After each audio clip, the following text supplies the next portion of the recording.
एक ऐसा वार्षिक हिंदू त्योहार जो हिंदू धर्म की वैष्णव परंपरा के भीतर बहुत महत्व रखता है, जो भगवान विष्णु के 8वें अवतार भगवान कृष्ण के जन्म का जश्न मनाता है, जिन्हें दिव्य प्रेम, ज्ञान और आनंद का अवतार माना जाता है।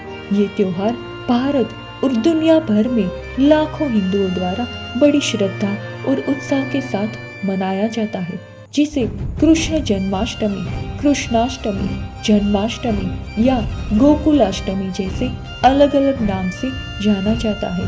आज के इस वीडियो में हम कृष्ण जन्माष्टमी के 10 महत्वपूर्ण पहलुओं के बारे में जानेंगे, जो कृष्ण जन्माष्टमी के इतिहास, रीति रिवाजों और सांस्कृतिक महत्व से जुड़े हुए हैं। पहला पहलू कृष्ण जन्माष्टमी के ऐतिहासिक एवं पौराणिक संदर्भ से जुड़ा हुआ है। कृष्ण का जन्म उत्पीड़न और अशांति के समय में हुआ। कृष्ण जन्माष्टमी का उत्सव भगवान कृष्ण के जन्म से जुड़ी ऐतिहासिक और पौराणिक कथाओं पर आधारित है।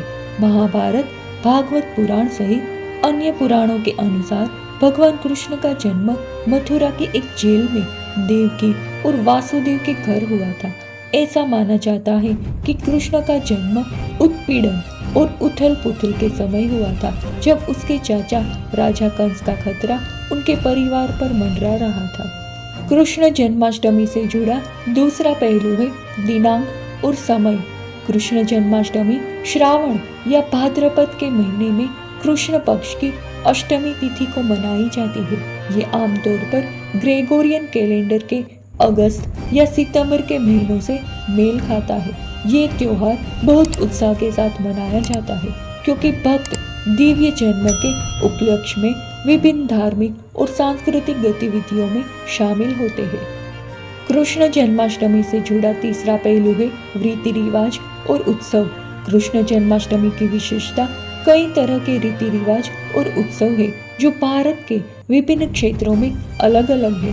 भक्त अपने घरों, मंदिरों और आसपास के इलाकों को फूलों, रोशनी और उत्सव की सजावट से सजाकर त्योहार की तैयारी करते हैं। कई लोग पूरे दिन उपवास में भाग लेते हैं। इसे केवल आधी रात को ही तोड़ते हैं, जिसे कृष्ण के जन्म का समय माना जाता है। कृष्ण जन्माष्टमी से जुड़ा हुआ चौथा पहलू है धार्मिक अनुष्ठान और प्रथाएं। जन्माष्टमी के शुभ दिन पर भक्त कई धार्मिक अनुष्ठानों और प्रथाओं में शामिल होते हैं। इनमें शास्त्रों का पाठ, विशेष रूप से भगवद गीता और भागवत पुराण शामिल है।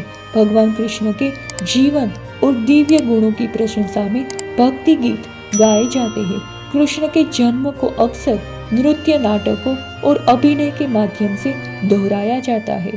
कृष्ण जन्माष्टमी से जुड़ा हुआ पांचवा पहलू है कृष्ण की बाल्यावस्था की कहानियां। कृष्ण का मक्खन के प्रति प्रेम, कृष्ण का बचपन उनकी चंचल और शरारती कारनामों की मनमोहक कहानियों से भरा पड़ा है। मक्खन के प्रति उनके प्रेम के कारण गोपियों के घरों से मक्खन चुराने की कहानियां प्रचलित है। एक और लोकप्रिय कहानी में कृष्ण का मक्खन की भूख मिटाने के लिए दही की हांडी फोड़ने का शौक शामिल है। ये कहानियां न केवल मनोरंजक है, बल्कि गहन आध्यात्मिक शिक्षा भी देती है। कृष्ण जन्माष्टमी से जुड़ा हुआ छठा पहलू है क्षेत्रीय एवं सांस्कृतिक विविधता। कृष्ण जन्माष्टमी भारत के विभिन्न क्षेत्रों में विविध रीति रिवाजों और परंपराओं के साथ मनाई जाती है। महाराष्ट्र जैसे राज्यों में दही हांडी की परंपरा का पालन किया जाता है, जहां समूह ऊंचाई पर लटके दही के बर्तनों को तोड़ने के लिए मानव पिरामिड बनाते हैं। मथुरा क्षेत्र और उत्तर भारत के अन्य हिस्सों में रासलीला परंपरा में कृष्ण की गोपियों के साथ बातचीत और राधा के प्रति उनके दिव्य प्रेम को दर्शाने वाले नृत्य नाटक शामिल है। कृष्ण जन्माष्टमी से जुड़ा हुआ सातवां पहलू है वैश्विक पालन।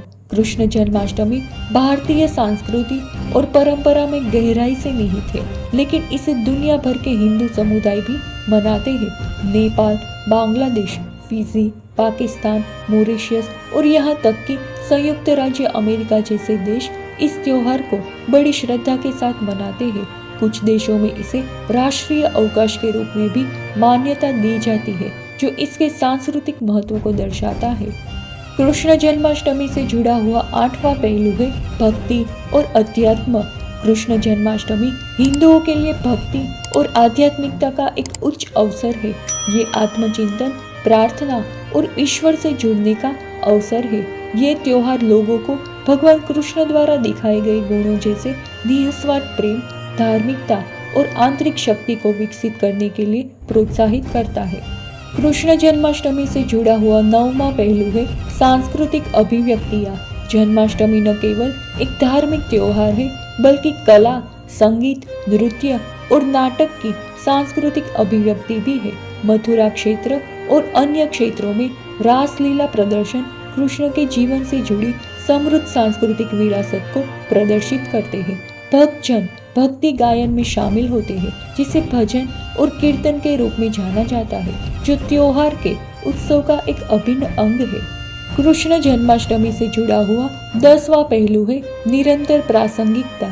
समय बीतने के बावजूद कृष्ण जन्माष्टमी आज भी समकालीन समाज में बहुत प्रासंगिक है। इसकी शिक्षाएं और कहानियां आध्यात्मिक विकास और ईश्वर के साथ गहरे संबंध की चाह रखने वाले व्यक्तियों के लिए प्रेरणा और मार्गदर्शन के शक्तिशाली स्रोत है।